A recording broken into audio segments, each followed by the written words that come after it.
দেখো তোমরা যে দশম শ্রেণীতে যে লম্ববৃত্তাকার চোঙ আছে, এই লম্ববৃত্তাকার চোঙের এই অঙ্কটা প্রায় সময় পরীক্ষায় 2 নম্বরের আসে। বোর্ডে যে অঙ্কটা লেখা আছে, এই পদ্ধতিটা তোমরা যদি জানো শর্ট ট্রিক্স, তাহলে খুব সহজে 2 নম্বরে তোমরা নাম কাটতে পারবে।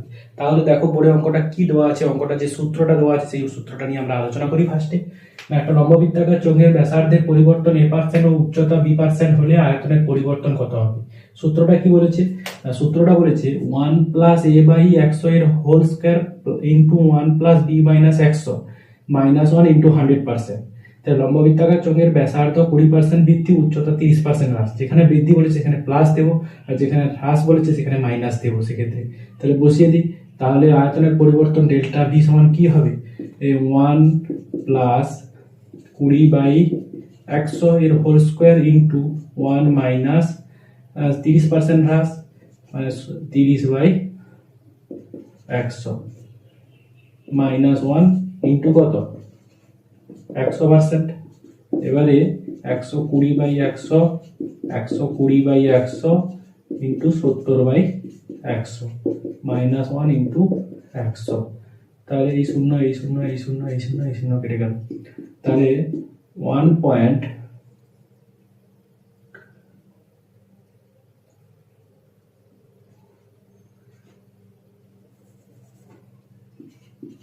এইটা বাই কত?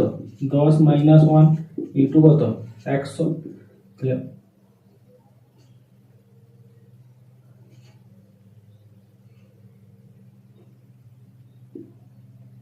0.8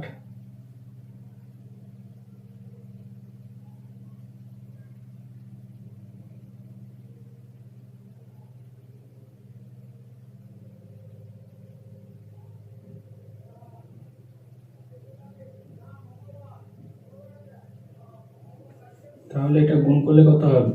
1000। তাহলে 1.008 মাইনাস 1 ইন্টু কত? 100। তাহলে 0.008 গুণিতক 100। তাহলে 8/1000 গুণিতক 100, দুটো শূন্য, তাহলে 0.8। উত্তর হবে 0.8। এবং এইরকম আরো শর্ট ট্রিক্স ভিডিও পেতে আমার চ্যানেল এসআর একাডেমিকে সাবস্ক্রাইব করো। এরকম নিত্য নতুন প্রতিদিন ট্রিক্স আসবে, তোমরা চ্যানেলটিকে সাবস্ক্রাইব করে আরো বেশি বেশি পরিমাণে শেয়ার করো। এরপরে নেক্সট ভিডিওতে আবার তোমাদের সঙ্গে দেখা হচ্ছে।